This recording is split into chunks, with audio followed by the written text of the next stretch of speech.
I'm John Batchelor. My professionals, David Drucker, John Funn, Thaddeus McCotter, turning to the Republican majority in the 114th Congress, organizing January 3rd, 2015. This is in the new year, not this lame duck session.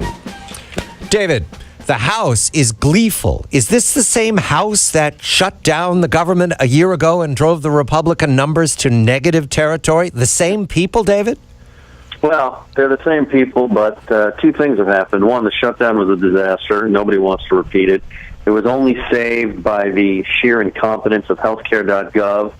And if you like your plan, you can keep your plan. And they won an election. And when you win, everybody's happier. They're happier with leadership. They're happier with themselves. And so I think they're looking as well to a new Congress with a Senate majority where they're going to have a lot more power to try and do the things that they want to do or have debates with the president on better footing. And I think that's why you will see a response, and possibly a very aggressive response, to whatever executive action the president goes forward with on immigration. But they're trying to do it in a smart way.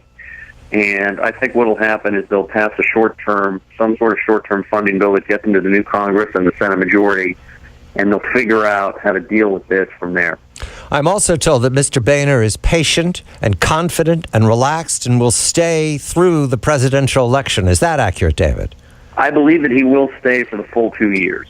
And I think that one of the things that, he has learned over the past couple of years is it's better, with his conference to listen and steer rather than, direct and push. But you can expect him, I think, to stay for the next 2 years through the next election. Thaddeus, you have very good information about the House Republicans. They seem extremely disciplined, very careful right now, gleeful. Is this the same Republicans you were served with, Thaddeus? Well, after 2010, there was the same sense of victory, the same sense of moving forward.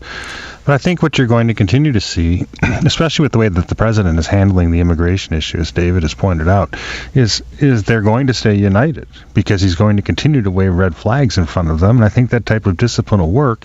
And as he also pointed out, remember, it was the discipline after the government shutdown proved to be a fiasco. There was discipline within the ranks toward the common goal of a majority.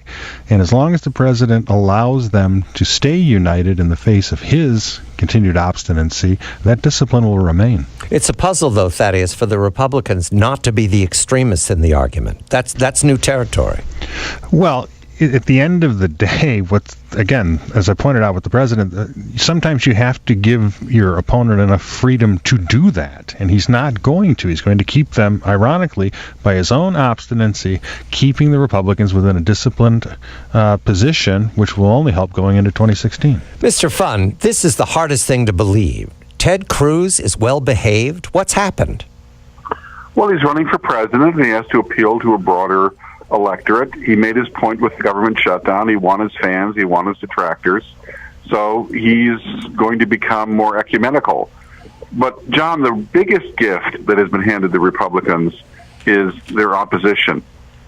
It is almost inconceivable in any other set of circumstances that failed leaders like Harry Reid and Nancy Pelosi would be allowed to continue to lead their parties, given their negative public image and their complete inability to articulate anything other than platitudes.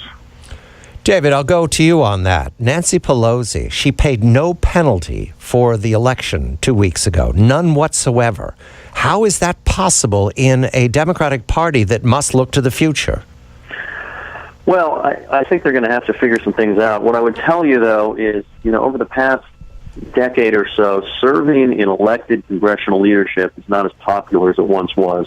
And so what you have after a tough election is a lot of people that complain and say that things should be different, but nobody really wants to step up and take the leadership on. And on top of that, just from the perspective of serving on Capitol Hill, leaders like Pelosi and Reid have developed and still have a large degree of loyalty, and they're not being blamed for the result of the elections.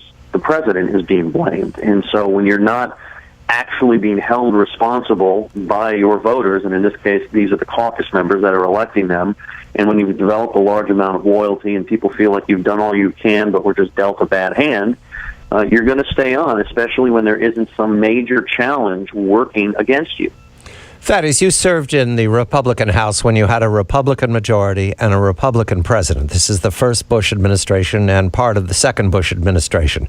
Is it easier slogging when you have Republican majority in the Senate?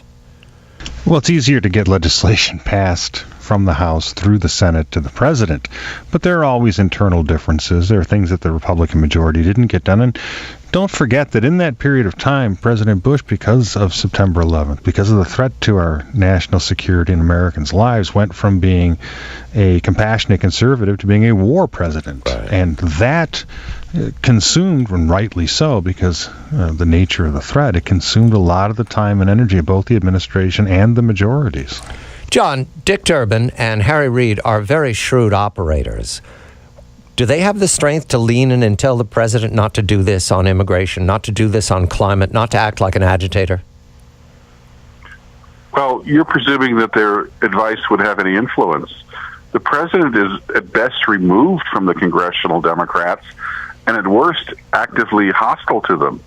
I mean, it is no secret now, given that Harry Reid's chief of staff has trashed the president in the Washington Post, that Harry Reid and the president don't just dislike each other, they loathe each other.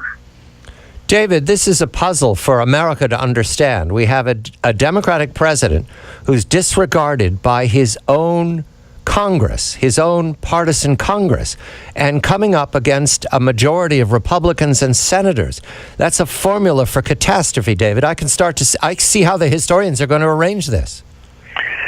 Yeah, it's going to be interesting to watch. Look, the one thing I'd point out on immigration, at least from my vantage point, is that I don't think most congressional Democrats want the president to pull back.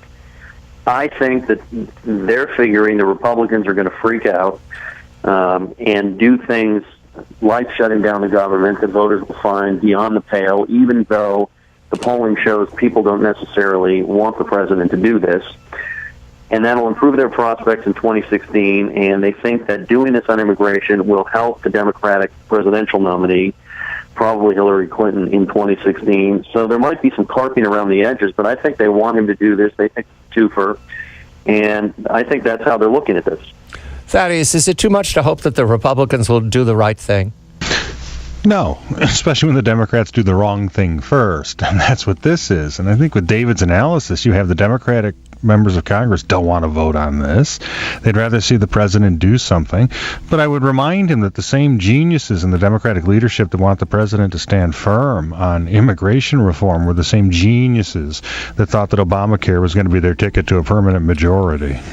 Thaddeus McCotter, WJR, the great voice of the Great Lakes, who voted against the Affordable Care Act, March of 2010. David Drucker of the Washington Examiner, John Fund of the National Review Online. I'm John Batchelor.